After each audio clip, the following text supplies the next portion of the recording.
Tak dobrý deň, vítajte u nás. Moje meno je Michal Klinkovič. Som riaditeľ firmy Xime SRO. Na Slovensku sa venujeme návrhu, vývinu, výrobe a predaju vedeckých a industriálnych kamier. Tak dlhšie sme už plánovali teambuildingovú aktivitu, hľadali sme niečo, čo by nám napasovalo najviac. Takže jedno z takých našich cieľov, ktoré sme identifikovali, bolo posilniť vzájomnú komunikáciu v rámci tímu. Lebo títo ľudia majú rôzne spôsoby komunikácie a možno aj rôzne očakávania od tých ostatných ľudí, ako budú komunikovať. Takže aby sme vlastne prekonali tento taký intrinzickú bariéru v rámci nášho rôznorodého tímu, tak sme sa zamerali hlavne na komunikáciu, na feedback, na jasné vyjadrovanie, na nastavenie nejakých pravidiel komunikačných a očakávanie komunikácie. Myslím si, že hovorím nielen za seba, že vlastne hneď z tých takých prvých hodín tam väčšina tímu, vlastne takmer všetci, myslím si, že fakt všetci sa zapojili. Tie aktivity boli veľmi profesionálne vlastne nastavené na to, čo sme očakávali.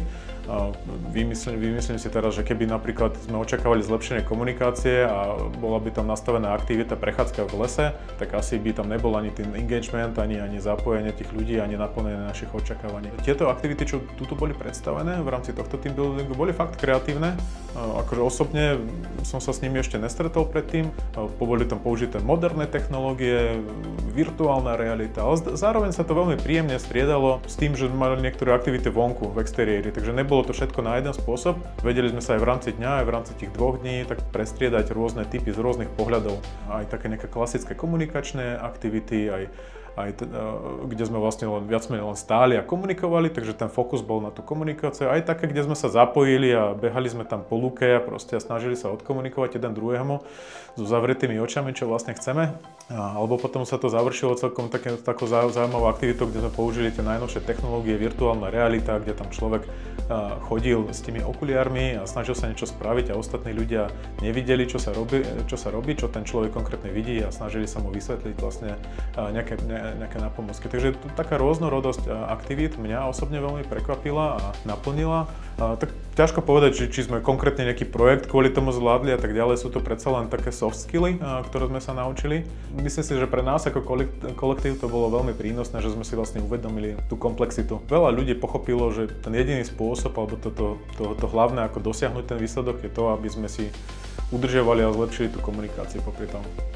Mne sa hlavne aj páčilo, že aj počas tých 2 dní sme sa tak veľmi dobre prestriedali v tých mikrotímoch, takže neboli sme tak zoskupinkovaní tak, ako obyčajne sme, že vývojári boli pokope a predajcovia pokope a výroba pokope, ale vlastne na schvál sme boli takto popremiešaní, že vždycky v tom jednom mikrotíme bolo zo pár ľudí odtiaľ, zo pár odtiaľ a aj v rámci tých 2 dní sa aj tie mikrotímy prestriedali.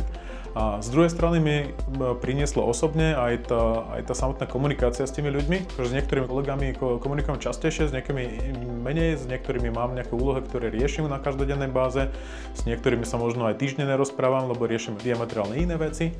A hlavne vlastne mne osobne pomohol taký engagement, kde sa mi práve že ťažko komunikovalo s tými ľuďmi, že nemali sme nastavené tie komunikačné kanály, lebo nekomunikujeme bežne, ako v tých prípadoch, kde sa mi ľahko komunikovalo. Myslím si, že je veľmi dobré stanoviť si ciele od toho, aby to nebol len taký team building, že ľudia sa tam stretnú a spravia si 4 kvízy a pôjdu na prechádzku.